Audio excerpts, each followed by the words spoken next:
Om Tava Kathamritam Tapta Jeevanam Kavibiriditam Kalmashapaham Shravanamangalam Srimadatatam Bhuvigranantiye Bhurida Janaha.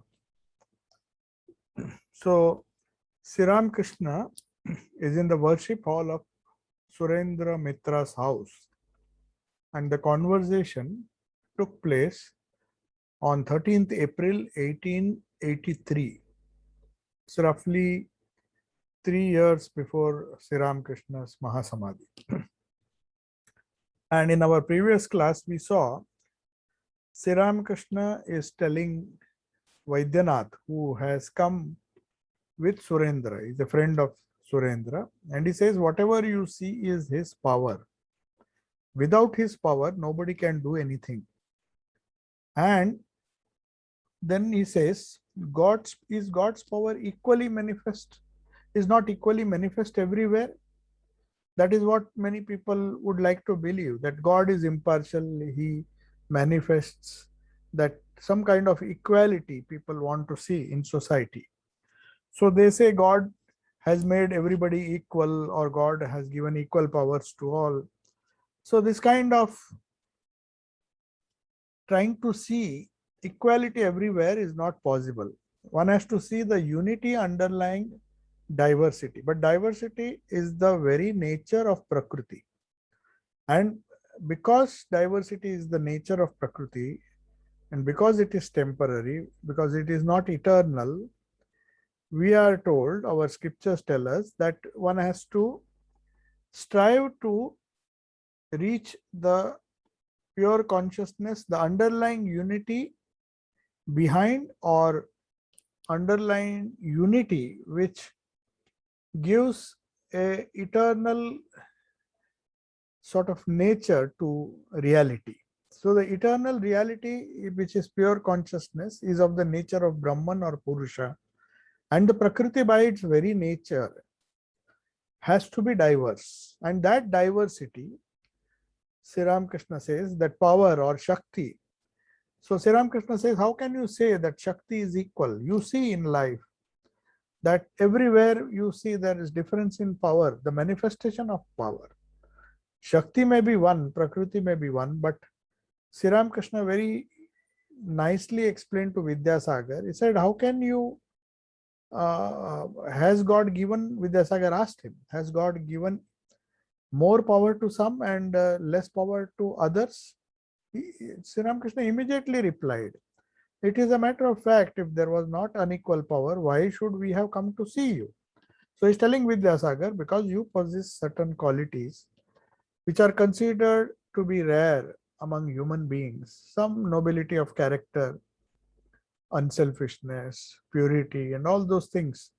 And he says, I have come to see you because of that special power which God has given you, which makes you a special kind of human being. And I have not come here because you have grown two horns. Maybe physically you are like all other human beings, but certainly this is certain, God is present in all as the all-pervading power, as Shakti. But there is a special manifestation of his power in some, in many people. So that is how he resolves that idea. And one of the key ideas of Vedanta, which as explained by Sri Ramakrishna and later on by Swami Vivekananda, in many of his lectures in London and in America, most of the lectures on Jnana Yoga says that the underlying unity behind the diversity is what one should strive to attain.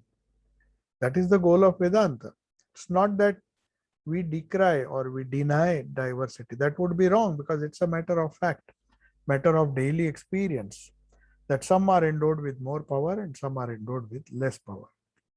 Now comes the next question, the next heading which M has given. The conversation is going on, and Vaidyanath, a friend of Suren Mitra, is asking another question, which we discussed last time, which we just read out, but we did not discuss. Vaidyanath asks, Sir, I have a doubt about what they call free will.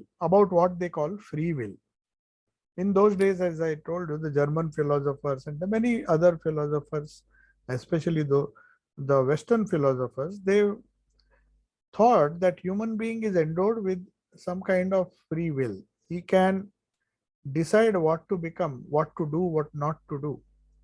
And he has a free will, and it doesn't require any will above and over and above the free will which God has endowed him with. Whether God has endowed it or is born with that, that was a matter of dispute. Different schools believed in different uh, ideologies.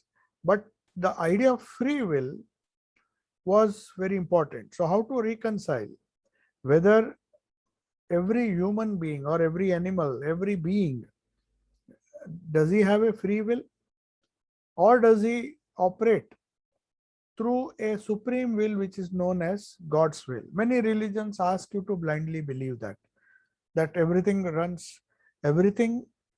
in this universe happens by God's will. Maybe from the ultimate standpoint it is true, but Sri Ramakrishna says unless you realize, Vedanta also says that unless you realize that everything is God's will, just saying it's God's will not convince you, or it will not become a conviction with you, with anybody who says verbally that everything is God's will. And when things go wrong, he tries to correct it himself, and he wants to assert his will and decides that things should happen this way or that way. It is very easy to say that I just depend on God's will, let anything happen. But very often, God himself, and the answer to this paradox, whether the will of God is, of course, will of God, many religions accept, but they accept it as a belief, not as a conviction, not as a matter of deep faith or conviction. So Vaidyanath says, sometimes I wonder if it is true that I can do a good act as well as a bad one. Have I been given this capacity by God to, am I free? He wants to ask, in other words, am I free at all to do certain good things? When I see many things are happening to the contrary, I want to do something good and something bad, I end up doing something bad. Should I say it is God's will, or should I say it is my will? So whether there is a free will or not. So Sri Ramakrishna gives a very nice answer. He says everything is under the Lord's control. So this is from the ultimate standpoint, he's saying. It is all his Leela, divine sport. He has created a variety of things, small, big, powerful, weak, good and bad. All these dualities, pair of opposites that we see in Prakriti, in the relative world. If we posit the existence of a God, a creator, preserver and destroyer, as Hindus believe, if we accept a personal God, or even a God who is maybe transcendent but is the all-pervading reality, then we have to accept the idea that it is all a divine sport. Everything happens by God's will. He has created a variety of objects, beings. Some are small, big, powerful, weak, good and bad. There is this diversity which we see in nature. Whether a man is good or bad is all his Maya, his sport. Don't you see that all the trees in the garden are not alike? So Sri Ramakrishna says, you see, even in a small garden or even in a garden, all the trees are not alike, though they belong to the same species and genus, but they are not alike. Every leaf is different. Some minor difference will be there. So till one has realized God, but Sri Ramakrishna says, till one has realized God, one entertains the feeling that one is free to act. This illusion is also created by him. Now, this reconciles the idea whether one has a free will or it is God's will. So, unless we realize what is God's will, unless we realize our identity with the pure consciousness, with the all pervading reality, where you can say that it's all God's will, That is only possible if you give up your ego and your ego merges in the supreme ego. Then there does not remain an individual ego. But till that such time, till one is doing sadhana and is trying to establish an identity with the supreme, till then his will and God's will appear to be different. And this illusion is also created by, it falls within the realm of Maya. Then Sri Ramakrishna says, why did God create this kind of free will? He could have endowed everybody with the feeling that it's all God's will. No, it is not possible, because if a man is not fit, if he has not conquered his ego, is not attained a sufficient level of purity, then if he did not feel that he had a free will, then there would be much more sin. You see the practical aspect of free will. Free will is okay. Because free will is there, then we are conscious that if we do something bad, I will be punished. Otherwise, if you think it is God's will, then if we have not reached that state and still believe that it's, and still go on disillusioning ourselves that it's God's will, then we will end up saying that it's not my fault, it's God who has done all these things. The typical case, and then Sri Ramakrishna says, if sin entailed no punishment, then one would have no fear of it. Now the typical case is that of Duryodhana.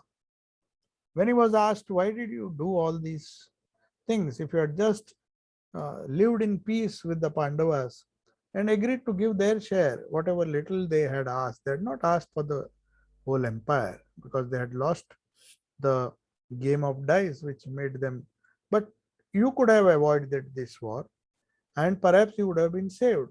So now you have ended up destroying the entire Kauravas and the army, and so many people have died, and why did you do it? Then Duryodhana takes the support of this idea, because he had learned under Dronacharya the different shastras. He says, Janami dharmam nachame pravrutti. I know what is dharma, because God has endowed him with a free will. So a person with free will knows what is good, what is bad. But he says, nachame pravrutti. I can't follow that. I know what is bad, but I can't avoid that. Nachame nivrutti. Janami adharmam. I know what is adharma. So if one loses that discrimination to do what is right and do what and avoid what is wrong, then one is not using his free will properly.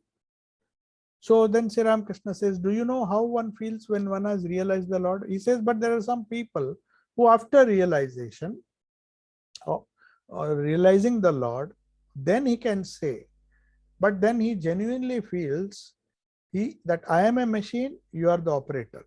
So he feels that God is making him do all these things. He literally feels it. He just doesn't say it. It's not word of mouth, or he doesn't verbally say that and do something else. He really feels it's God's will. And since everything happens by God's will, I should follow that.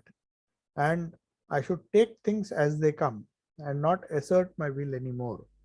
I am the chariot, you are the charioteer. I move the way you make me move. Shakali tomar ichha, ichha mahi tara tumi. That is a favorite song. I speak the way you make me speak. So this is a condition which is very rare, only for an individual who has realized the Lord. When he has got rid of his ego through sadhana, then he feels that there is absolutely nothing that I can do using my free will.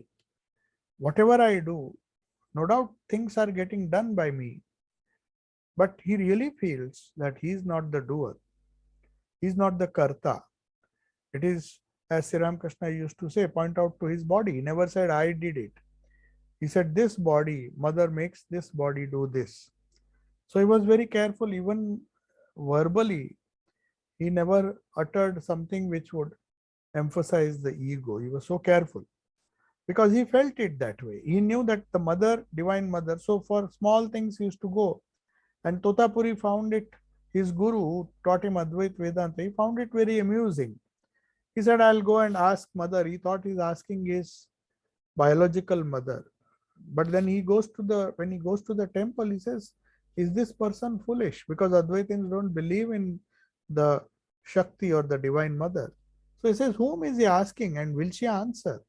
But then he comes with the answer. He says, yes, mother has given me permission to do this sadhana. So he had no will of his own. Whenever he wanted to do something, he used to go to mother and mother used to make arrangements. So he was literally living this kind of living subservient to God's will all the 24 hours throughout his whole life. So that is why people like Sri Ramakrishna and those who have realized God, they feel every inch of their way, every second they feel that it is not naham naham tuhu tuhu. Sri Ramakrishna used to say, till I say I will suffer, because then I have to bear the consequences of what I have done. But sometimes people, when they read philosophy, when they have not realized God, they tend to misuse it. How Sri Ramakrishna says, used to give an example. I mentioned this in the previous class, but I'll repeat it for those of you who have not listened to the previous class. There, Sri Ramakrishna gives the wonderful example how people misuse the idea of free will and God's will. So, in Indian philosophy or in Vedanta or in Indian Puranic philosophy, every part of the body has a presiding deity. Like they say, Indra, he presides over our hands. So whatever work we do, we dedicate, we feel it's a way of trying to feel the presence of the divine within. We start with individual parts of the body, the head, the moon, and then all the different forces of nature. We try to see the divine everywhere, and then slowly it leads to seeing the divinity within, the supreme divine, the supreme Brahman. So before that realization, there are lower steps, lower sadhanas where you meditate on different deities. That is the reason why there are so many deities. So there is a presiding deity for the mind, a presiding deity for the hands and the legs, and so on and so forth. So there was a gardener. Sri Ramakrishna used to very beautifully tell this parable to show how people used this theory whenever it suited them, and whenever that he did not like. He said, you can't use it. If you use this idea of God being the operator and I am the machine, then it has to be consistent. You have to consistently believe in that. When something bad happens to you, then also then of course you have to you ascribe it to God, but something good happens, then you should not take the credit. So Sri Ramakrishna used to give this example that there was a gardener who used to cultivate a beautiful garden, and then one day a cow comes, strays into his garden and starts eating whatever he had cultivated. So he gets angry, takes a stick and beats that cow, and unfortunately the cow dies. So he is in India or in Vedanta or in the Puranic religion, Gohatya is considered to be a very big sin.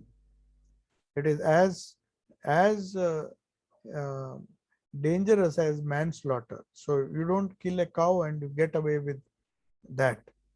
So everybody started blaming him. He said he tried to trick the people, and he said, you see, uh, when the God appeared and said, well, you have killed the cow, now you have to repent, or maybe you have to bear the consequences. He said, no, it is not me. It is Indra who made me use my hands, and I hit that cow and the cow died. So you the presiding deity of the hand is Indra. Then Indra comes in the disguise of a Brahmin. He says, I'll teach this person a lesson. He is blaming me.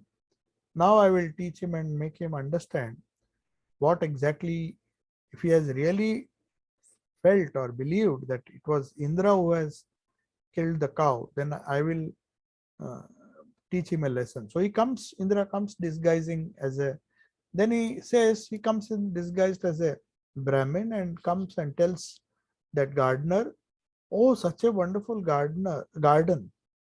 Who has done all these beautiful, who has cultivated this garden? So with lot of pride and uh, ego, that gardener says, no, it is me who has done it. It is my hands. With my own hands, I have built up this beautiful garden. Then Indra assumes his form. He said, oh, what a hypocrite you are.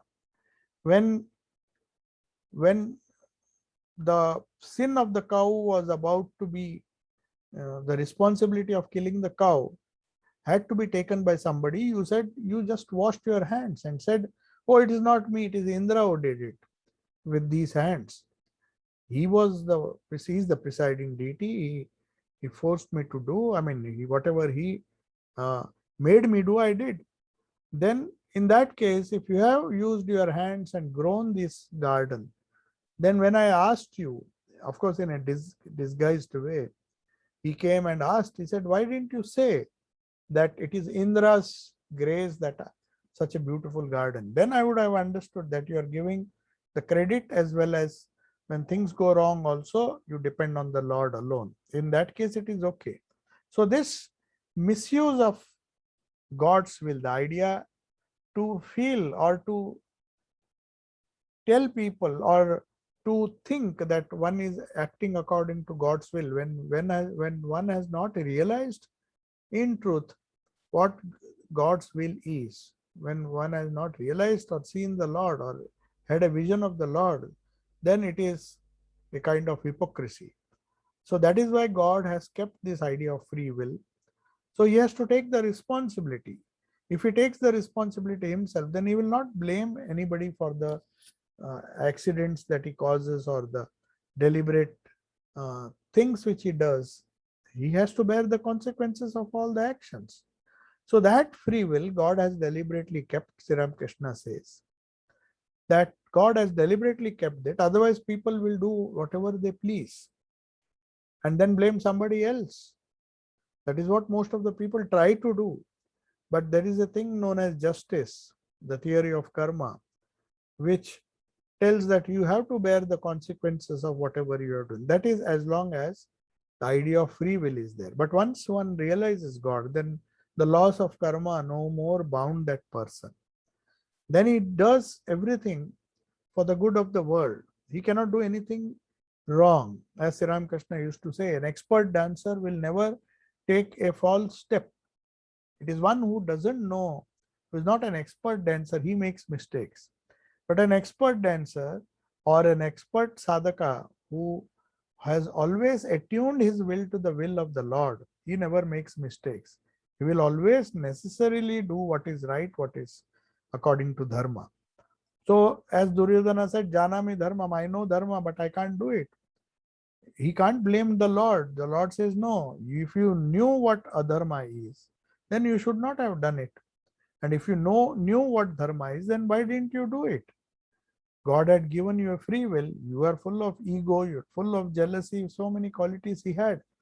So if he had uh, believed in this free will, if he was true to himself, he would have believed in the free will and would have realized that if I practice adharma, I will have to bear the consequences which he had to. And if I practice dharma like Dharmaraja or Yudhishthira, then you'll get the fruit of the actions that you do. So in that case, free will used wisely will lead us to a sort of realization where the idea of free will slowly be merged. Our will go and merge in the Lord's will. And when we reach that state, when we surrender fully to the Lord, as Sri Krishna tells at the end of the Bhagavad Gita chapter, the 18th chapter, towards the end, he says, Sarva dharman parityajya mamekam sharanam vraja aham tvam sarva papebhyo moksha ishyami ma shuchaha. Don't worry. Sarva dharman parityajya means giving up the idea of free will. A person, throughout the Gita, this trend is there, that you surrender your will to the Supreme Lord. So even in the other chapters, we have fourth chapter, I think we have this idea that anityam asukham lokam imam prapya bhajasvamam. Because this world is anitya, it is transitory, transient.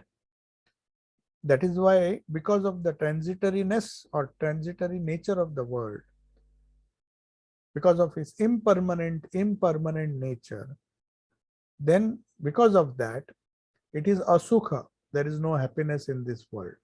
And because of that reason only, having attained to this anityam asukham lokam, lokam means this world, this material world, this non-spiritual world. So a wise man, what does he do? Imam prapya, having come into this mess, what they call this world. Swami Vivekananda once was so angry with God. He said, I don't know what kind of God has created this world. If I were given the responsibility, I would have created a better world. He suffered from so much of sorrow, so much of pain, that he thought that what kind of world God has created. So he said, if I had been given the choice, I would have created a better world. But that is not the reason. Sri Krishna, of course, that was said in a very, he was a bit upset. So many things were going wrong in his life. But the truth behind this world has been very clearly, unequivocally told by Sri Krishna in the chapter when he says, Anityam asukham lokam imam prapya bhajasvamam. Having got this anitya, loka which is anitya, which is non-eternal, and as a result of which it is asukham. There is no happiness anywhere. So because of that, you have to worship me. Me means not Krishna as such, the reality behind the unreal, the permanent behind the temporary. So when you worship me as a permanent entity, then there will be no more asukha, there will be no more anitya. You will be worshipping the nitya. Nitya means that which is eternal. Anitya means that which is temporary. So if one has that feeling that one has to solve the problems of life, especially the asukha or the dukkha. Sri Krishna doesn't use the word dukkha here, but he uses the word asukha, means no happiness. So in spite of the apparent happiness that we see on the surface, deep down, that fear of losing that happiness, the transitory nature, very transitory nature of that happiness also, that sukha also, because it is transitory, the fear of losing that gives you dukkha or asukha.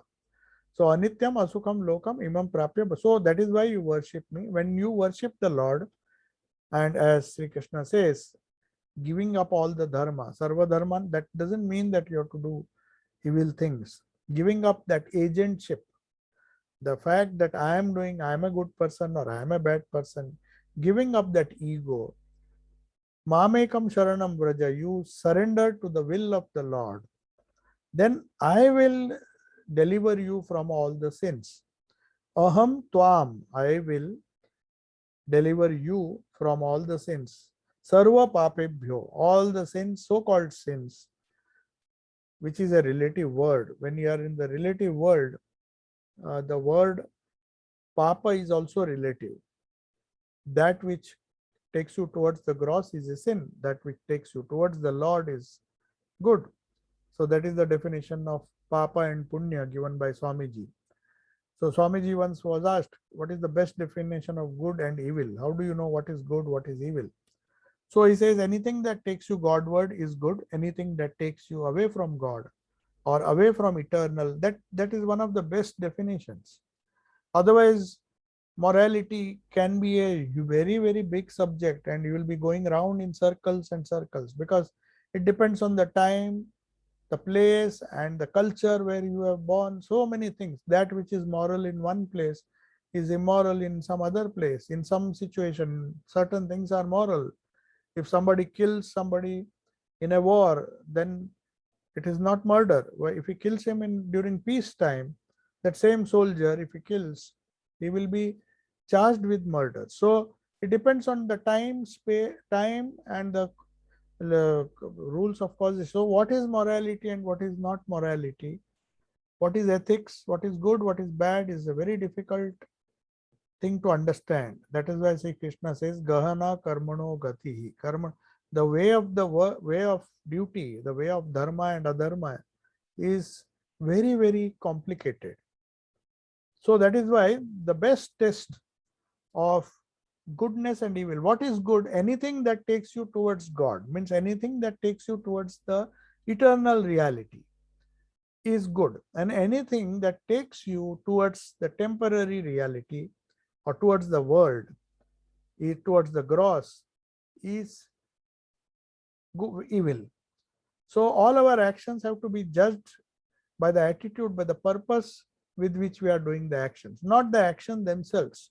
Actions by themselves are neither good nor bad, but depending on which direction it takes you, the goodness and badness, relative goodness and badness is decided.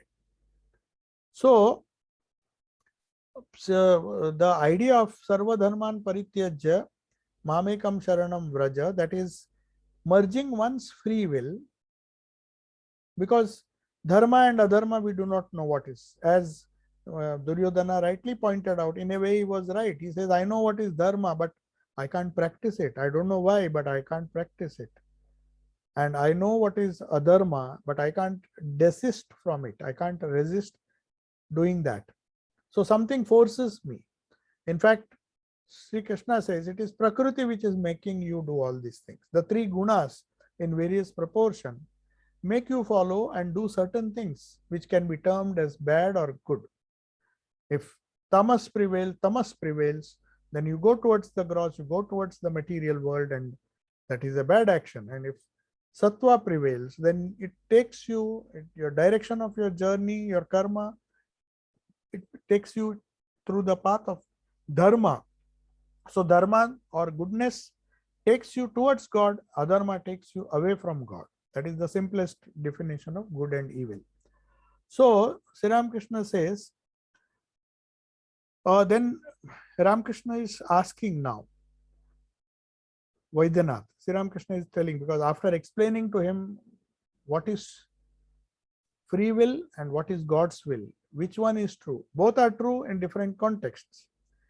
If one has ego, then free will is necessary, otherwise he will not take responsibility for one's own action. If I don't have that sense of free will, then I'll say I have not done anything bad. But if that agency is there that I should not do anything bad, then he can strive for doing good things.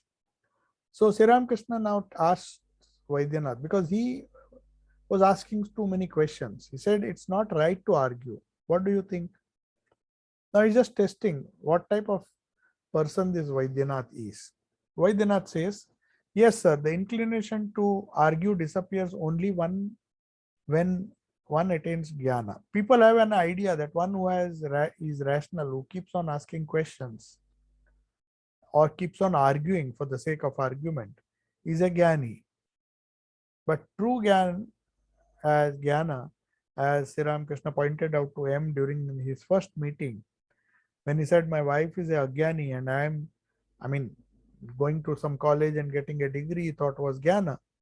But he says, no, if you have this inclination, if you have doubts, and if the inclination to argue, as Vaidyanath says, inclination to argue will disappear only when one has jnana, when one sees the underlying unity behind the diversity. Sri Ramakrishna then uses a few English words which he used to imitate, and in a very joking way, he says, thank you, thank you. So since Thakur says it in English, they all laugh, because he knew the meaning of the word thank you. So just to joke, he just says thank you. Then he says, you will succeed. When a person talks of the Lord, people don't believe in him. If some spiritually advanced person says that he has seen the Lord, even then Ordinary people don't believe him. They say if he has seen the Lord, he should show us too. But can one learn science of examining the pulse in one day? One must accompany an Ayurvedic physician for a long time. Only then he can distinguish between various humors of kapha, vayu, and pitta. One must keep the company of him who practices the art of examining the pulse. So Sri Ramakrishna explains to him that rational people have a tendency to ask anybody and everybody. There's a joke that some young person came to Swami Madhavanandji, who was one of the presidents of our order, and just trying to imitate Swami Vivekananda, whose question was genuine. Of course, he asked Thakur that, have you seen God? But because he was really keen to know what the reality is, what God is, and he wanted to have a perception or a vision of God, he asked Sri Ramakrishna, and Sri Ramakrishna answered him. So this boy, out of curiosity, goes to Swami Madhavanandji and says that, have you seen God? Then Madhavanji understood that his question is very superficial. He has no yearning, he has no real desire to know whether I know God or not. So he says, you are not Vivekananda and I am not Ramakrishna. So the question does not arise, you please go your way. The idea is that one has to persistently learn the art of or do sadhana to become spiritually advanced. And even if somebody says, for example, if somebody had said, yes, I have seen God, how can you believe him unless you see him? So naturally, ordinary people or those who are not sadhakas, those who don't have that faith or conviction or shraddha as the word is used, you have to begin with a preliminary shraddha like Nachiketa had. He had shraddha that Yama can teach me the secret of death. I know there is a reason, that there is something which survives beyond the physical death. Since he had read the scriptures and since he had faith in his guru Yama, to whom he had gone to ask this question, if one lives with such a person or asks such a person with full yearning, with real yearning, then he can expect to get an answer. So Sri Ramakrishna says, if he has seen the Lord and he says, I have seen, but you don't believe him, because they think, the ordinary people think, that if he has seen the Lord, he should show us, as if it is a joke. So Sri Ramakrishna says, how can you expect somebody to teach you Ayurveda, like the physician can teach you Ayurveda in a day? He has to be in the company, he has to learn how to feel the pulse. In Ayurvedic medicine, they believe in 3 types of humors which are based on different forces of prana and the bodily condition, kapha, vayu and pitta. So they are experts. Those who are experts, they can feel the pulse and find out what is the problem with that person, whether he's predominantly having the tendency of kapha, vayu or the various humors of the body. They are known as humors. So whether he is predominantly having this humor of vayu, phlegm, wind in the sense the gas, as we say, and the bile. So some people, they have divided these diseases into 3, and then the manifestations of which are, you feel as if when kapha, vata and pitta. Pitta means when you have that humor, you have a tendency, the bile secretion is affected and digestion and other things are not good. But when you have problems of acidity and other things, they say the vayu problem is there. And so also the kapha, it manifests as the humor which is responsible for pneumonia and other things. So you have a tendency to catch cold, and there are breathing problems and all those things. So, but good Ayurvedic doctors who are experts, they are taught the art of just feeling the pulse and trying to find out what is the ailment. So even if the patient is not able to tell the Ayurvedic doctor what kind of, he will just say, let me feel the pulse and I'll tell you what. He gives medicine according to the presence of the different humors in the body. But Sri Ramakrishna says, how can one learn it in a day? He has to be with this doctor. Day and night he has to live with him. Day and night in the sense of he has to work with him for days and days and years together. And then he learns the art. So if even to become a physician, one has to work so hard, then how can one just have a vision of God in a day as soon as he goes to the person who says he has seen God? If even if he says that he has seen God and if he has really seen God, but how can he expect to be shown the presence of God, to get that realization himself? So that's why Brahmanand used to say, Sri Ramakrishna gave us everything, but we have to earn it through our own effort. Then only we understand in truth what that realization is. It may come to us by chance, some faint glimpse of truth, of reality, but unless you strive for it, Sri Ramakrishna says, unless you work hard for it, like a assistant doctor works with this Ayurvedic doctor and learns that art, after repeated failures, he also becomes an expert doctor. So, though Sri Ramakrishna said it, everybody laughed, but I doubt if everybody understood what he was hinting at. What is true spirituality? What is satsanga? What can a guru do? And how can he solve the problems of people, his disciples, who are like the assistant doctors who go to a physician to learn? Then Sri Ramakrishna gives another example. He says, can everybody tell the grade of yarn, what that particular grade it is? So in those days, the thickness of the cloth and the grade of the yarn determined the cost of the cloth. So people who dealt with this yarn, they, the moment they felt the cloth, they would know the grade of that yarn. Suppose there was a reel, then they'll say, oh, this is this grade. So just by touching, they could feel. You have to work for some days with a dealer of yarn before you can tell whether the grade of yarn is 40 or 41. So different grades were there in those days. So one had to choose very judiciously the grade of the yarn.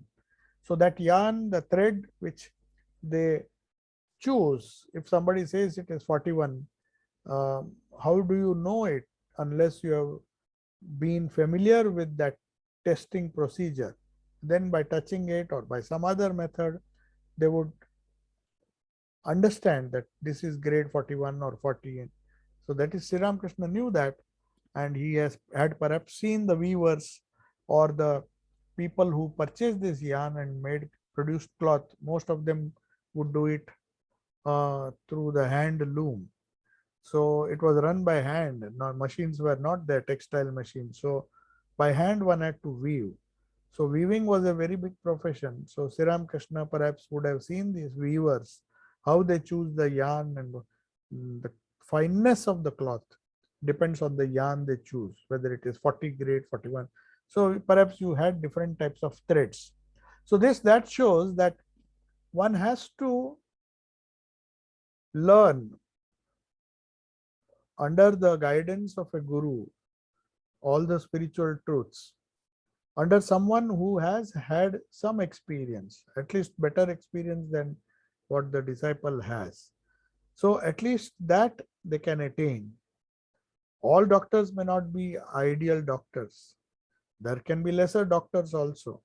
So depending on the level of the doctor, at least the people who go to these doctors for cure or to learn, not cure, to learn, they can learn from the doctors only if they go with a spirit of inquiry, with humility to know, and patience to wait. So things won't happen all of a sudden, as Sri Ramakrishna says here. If somebody says he has seen God, he can't show him immediately. You can't, because you're not fulfilling. The disciple is perhaps not fulfilling the conditions under which one can have a vision or perception of God. If those conditions are not fulfilled, then how can one realize or have a vision of God? Now, the next chapter uh, is this dialogues were taking place, and in the Surendranath Mitra's house, in the hall, they had arranged some kirtan. So the kirtan is going to start now. Vaidyanatha has asked these questions, and Sri Ramakrishna has answered him, giving some wonderful examples. Drums are playing, and Goshta is the name of one of the drummers. Singing has not yet begun, but the soft sound of the drum.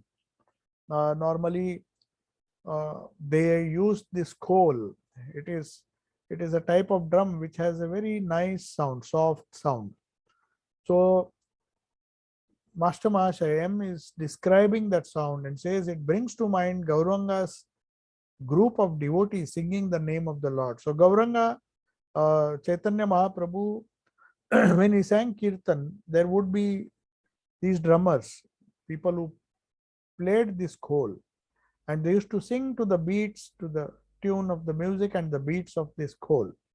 So Sri Ramakrishna is becoming absorbed in ecstasy, because the moment he hears these songs, it triggers the feelings of what the feelings which Gauranga Mahaprabhu had when he spoke of and sang about Krishna to the accompaniment of cymbals and the khol, the drums which are there, the soft drums. So he is already just listening to the music. They have not even started singing. The very sound of the drum, the tuning of the drum, the khol, that triggers in his mind the scene, the wonderful scene where Gauranga is singing, and he goes into samadhi, is absorbed in ecstasy. Every now and then he glances at the drummer and exclaims, "Aha, what joy!" I mean, he would have been a good drummer, because Sri Ramakrishna was very particular about the laya and the tala, the rhythm and the beats. Even if there was a slight mistake, he would come down from that plane of ecstasy and get irritated, and he used to suffer a lot. So one had to be really good, and he himself had a wonderful sense of rhythm, and he appreciated if there is a good talented musician accompaniment with the songs that were to be sung. The singers ask which song should they sing, because normally they would ask, depending on Sri Ramakrishna's mood, they would sing, because he is one of the chief guests and Surendra has invited him.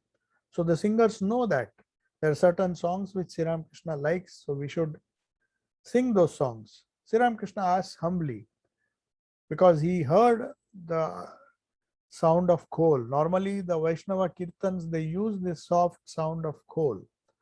They don't use pakavas like in other singing, like Drupad singing, they use the bigger drums, which gives a different kind of sound. Whereas this khol has a typically soft sound. So humbly Sri Ramakrishna says, please sing something about Gauranga, either his compositions or some composition based on him. These Vaishnavas had composed so many kirtans, which reminded one of Gaurava's ecstasy and his love for Krishna and Radha. Please sing something about Gauranga. Gauranga means Gauranga Mahaprabhu or Chaitanya Mahaprabhu. The kirtan begins. First they sing about the celestial beauty of Gauranga. Then it is followed by another song. Perhaps that is the tradition. They first praise Chaitanya Mahaprabhu, whom they consider as an incarnation of God, and then they start singing other songs. The song is, some lines have been given here. The beauty of Gauranga's face. He had a wonderful complexion, and that's why all these songs, they describe the divine beauty of the wonderful purity and the divine beauty of Gauranga Mahaprabhu. The beauty of Gauranga's face filled with divine love is brighter than the brightest gold. So when one sees these divine personalities, even Sri Ramakrishna, when he was walking, Holy Mother says people used to just look at him. When he used to go to take a bath in Kamarpukur and or Jairambati, whenever he went there, the village people would just stand in awe, because that shining purity, it shone through the personality of Sri Ramakrishna. Then seeing all these people crowd just to have a look at Sri Ramakrishna, he felt embarrassed and he requested the Divine Mother, please take away my external beauty. Because he knew people, if they are not pure enough or if they are not subtle enough, they will just stick to this gross external beauty. Though gross external beauty in nature, in Krishna, in Radha, and all the gopis, it triggered something highly divine. They did not stick to the gross beauty alone. Though that forms, that starts as a trigger, the beauty that you see around us. But if you get stuck to Prakriti, then you don't realize the Purusha. So the songs start with a beautiful face of Gauranga, but it goes deeper and deeper. And the way they describe it, the next line says, his smile which illumines the whole world. So the poet must have seen something, some bright realization. The light of consciousness shining through his smile and surpasses even the charm of a million moons shining in the autumn sky. So the moon itself is beautiful. So see the poetic way this poet has written, that millions of moons also not explain or cannot compare with the beautiful smile on the face of Gauranga Mahaprabhu when he is in a divine mood. The Kirtan sings of the beauty of Gauranga, the musician add the lines. Then the songs, Kirtans are typical. First, a lead singer will sing few lines. Then there will be something in chorus. And the musicians also will join in that chorus. Friend, did you see the full moon? It does not wane, it does not stain. It illumines the devotee's heart. So these are beautiful Bengali songs which are sung in a very beautiful way. Somebody leads it, then there will be chorus. The musician then again sings, his face is bathed in the nectar of a million moons. Hearing these lines, Sri Ramakrishna passes into Samadhi. The song goes on. After a while, Thakur regains outer consciousness. He suddenly stands up, full of emotion and intoxicated with divine love, like the gopis, milkmaids of Vrindavan. He describes Krishna's beauty and joins the musician. So he knew these songs.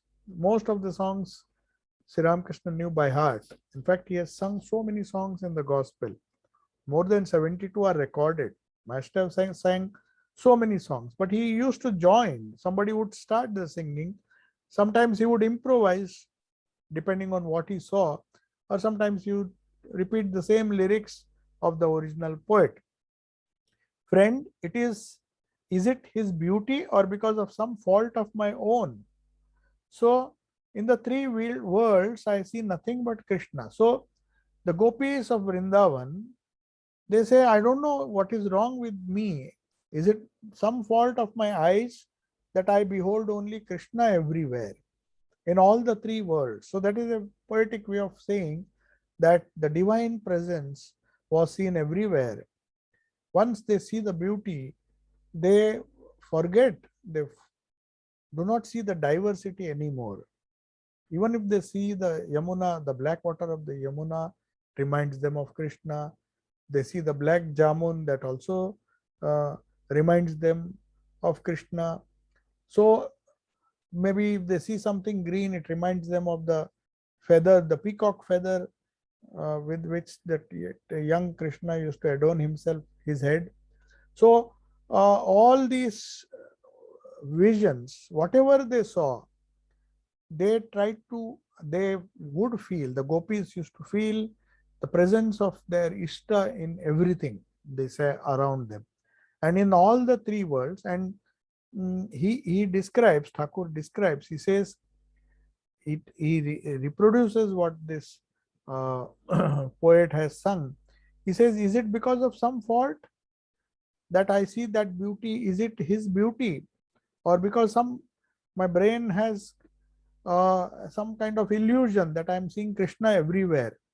Once I see the beautiful image of Krishna, the beautiful thing which reminds me of Krishna, then I see Krishna everywhere. So what is the reason? So he's asking himself.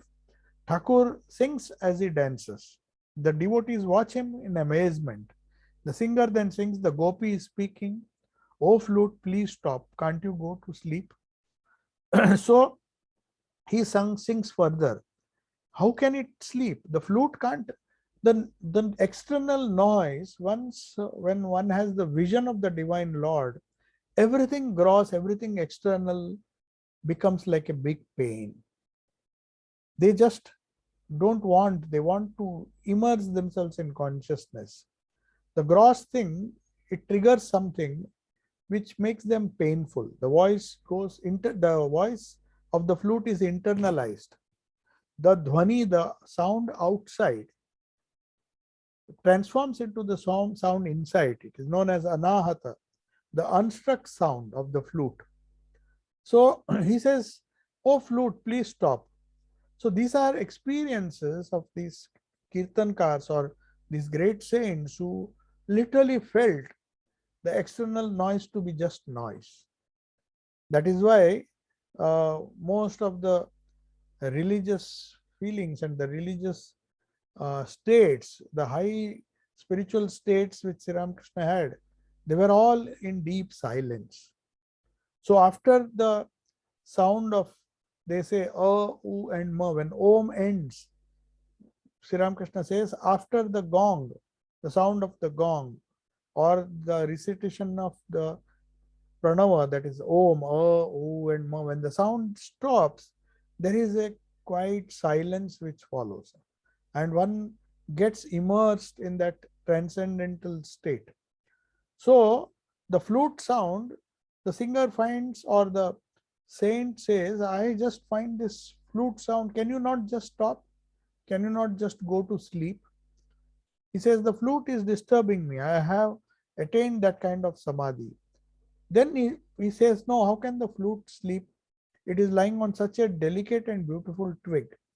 It is drinking the nectar from the Lord's lips, and it is being played with his fingers. Now, this expression that the flute will not stop because it is not an ordinary flutist who is singing or playing the flute. It is the divine flute of Krishna. And how it is coming, it is drinking the nectar from the Lord's lips. It has touched the Lord's lips. So that divine sound cannot be compared to the ordinary sound of a person who is playing flute.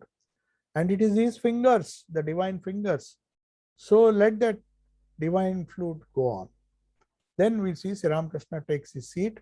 The musician sings. Radha says, eyes gone, ears gone, nose gone, all my senses have departed. Oh, why have I been left alone? So this is a feeling. People do not understand the divine music which led to the feeling that all the sense organs are incapable of seeing the external world. So that is the real divine experience which Radha experienced. People think these feelings of Radha for that small child Krishna was hardly 12 years old. People have used their imagination and converted into a gross way, in a gross form. It has been, you may say, vulgarized to such an extent that the inner beauty, where the feeling of Radha is never, cannot be portrayed when you show these things. People go after the gross expressions of this Radha Krishna's, the flute and the other things. But if we see in reality, when Radha heard the flute, her eyes shut, her ears have gone. Gone means the sense organs are no longer functioning. The nose has gone. All the senses have gone. What does it mean? One transcends the senses. The senses have departed. The musician says, Radha, the musician says, the one who has composed this song, the poet says, where have my eyes gone? Where have my ears gone? I am not seeing anything. I'm seeing the bright light, the wonderful light of consciousness. And she feels that I have been left alone. Where has Krishna gone? So these are great expressions. The wonderful sound, gross sound of the flute leading one to a state beyond sound, the transcendental state where one sees the unified consciousness. One does not see Prakriti. If one sees the gross, then it is not a real experience. So this is what this song conveys. One cannot understand what kind of feeling Radha had. She did not appreciate the physical Krishna. It may have begun with the physical flute, the beautiful fingers and the wonderful music, but unless one transcends, unless one's eyes, ears, nose, and all the sense organs are quietened, the mental vrittis are stopped, and only the pure consciousness, Krishna consciousness, is realized in the depth of the heart, as Radha says, I am alone, the whole world vanishes. It is only then one can understand the divine Leela, the Ras Leela, as they say.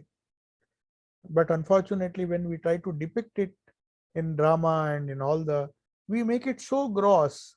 And if the senses are still active, then it is not Radha's, the vision of Radha. If one has to understand, then one has to go to that state and realize as Radha that you are not seeing the Krishna, no longer listening to the sound of the flute, though the ears had listened, but the moment it listens, it transcends the senses. And if that happens, then one has a real vision and real experience of this Madhura Bhava, as they say. Madhura Bhava has been so much misunderstood. So that is why Swami Vivekananda used to say that there is a great danger of this Madhura Bhava being misunderstood and trivialized to the level of our gross desires. As long as desires are there, as long as absolute 100% purity in the sense, going beyond the senses does not occur. The senses become depart, as Sri Radha says, the senses have simply gone. I don't know why I've been left alone. So she is left alone in that Krishna consciousness. If that happens, then only one can understand the real meaning. So, meaning of this Ras Leela, or this wonderful relationship between the devotee Radha and the divine uh, flute player, that is Krishna. So we will conclude now. And then there are so many. This song is a very big song. So we are already running short of time. So we'll continue it in our next class. So there are a few questions. I'll just try to answer quickly. Unity in diversity or diversity in unity, which one is adorable? Definitely not diversity in unity. If unity should be important. Another subject is free will is acceptable when responsibilities are taken into account. Free will coincide with God's will. No difference, no differences, is it? No, there is a huge difference. First of all, whether you say trying to see the unity in diversity or seeing the diversity in unity, nobody sees the diversity in unity unless one reaches the state of Vijnana. Sri Ramakrishna used to say, you see the different steps, go to the terrace, and after having reached the terrace, when you come down, you know that all these steps are nothing but made of the same material. So I used to give that example. In that case, you see the diversity, but don't see it as diversity. You don't get fooled anymore. You see Maya, as Swami Vivekananda used to give this example, that when you know that it is a mirage in the desert, there is no real water. The second time when you see that water, that apparent, that mirage, you know that it is not real water, but it's an appearance. But before that, you see water alone. So when you see diversity, we get confused, we are bound by this Maya. Then when we see unity and then see the same diversity, after having experienced unity, then it makes a huge difference. And the next is responsibilities are taken into account. It will coincide. No, if you take the responsibility, if the free will is there, then you think you are responsible for your actions. Then you are subject to cause and effect. So the law of karma will work. If we have done good, we will enjoy the benefits of doing good, the punya. If we have done bad, we have to enjoy. So that karma cycle goes on. Exercising free will does not automatically lead to God's will. One has to do sadhana and reduce the ego. Ahankar is a very big bondage, as Sri Ramakrishna used to say. It is only because of ego, through the maya of egos, as Sri Ramakrishna said, Ishvara deliberately keeps that ego so that man has free will, as long as he has not realized. Otherwise, there will not be order in the universe. The cosmic will empowers the individual will with this free will, which is part of the universal will, so that he doesn't commit many mistakes. He knows what is good, what is evil. Perhaps he may not able to do it, but he has to, after suffering the consequences, at least, he comes to his senses and then he says, no, I should follow the path of dharma.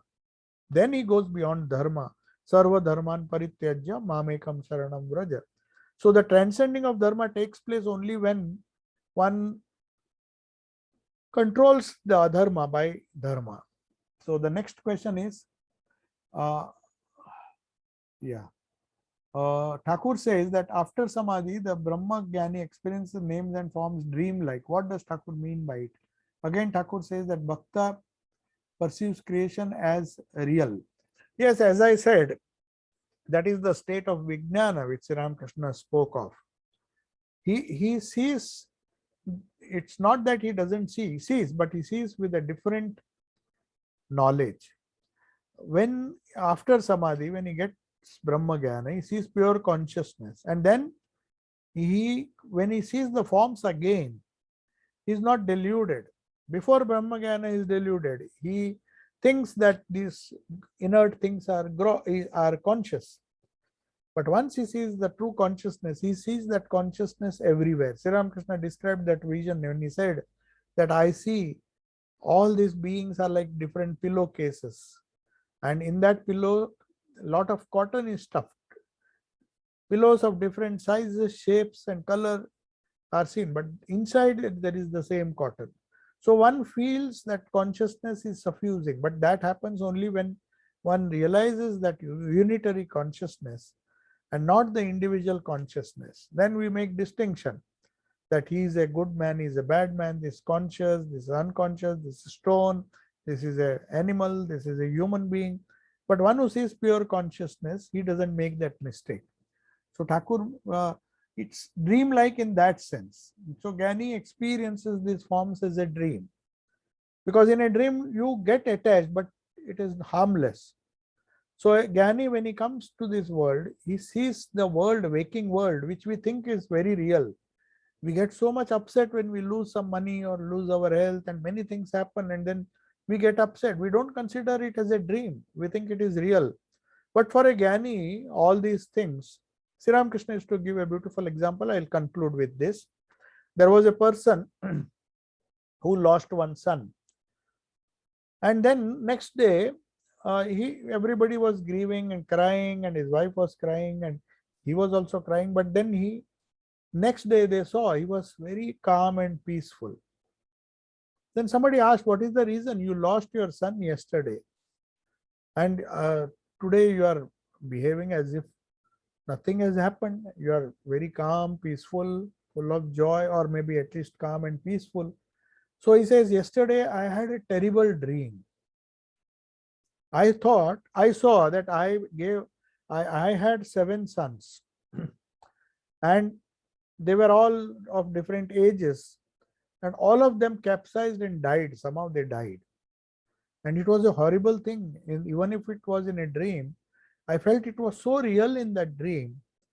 And when I got up, I was thinking whether I should grieve, whether I should be sad because I lost 7 sons, which I saw in the dream, or should I grieve for 1 son which I lost when I was waking.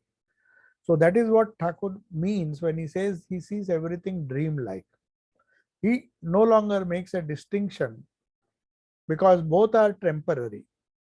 So when he realizes the pure consciousness, For him, the dream and the waking state are equally real or equally unreal. They're equally unreal in the sense equally transient. Just as a dream vanishes, the waking dream lasts for a little longer time. But sooner or later, even the waking dream has to come to an end when the death of the physical body. Then you begin your subtle life. So somehow or the other, everything seems to be temporary. So even the waking state is considered like a dream by a Brahmagyan. That is what Sri Ramakrishna means. So I'll conclude.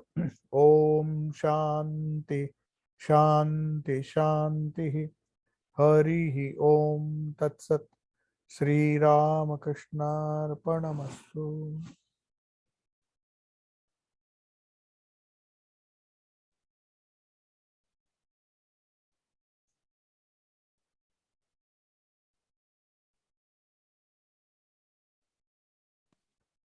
Maharaj Pranam. Thank you. Namaste. Namaste. Thank you, Swamiji. Namaste. Thank you, Swamiji. Namaste, Pranam Maharaj. Namaste. Thank you so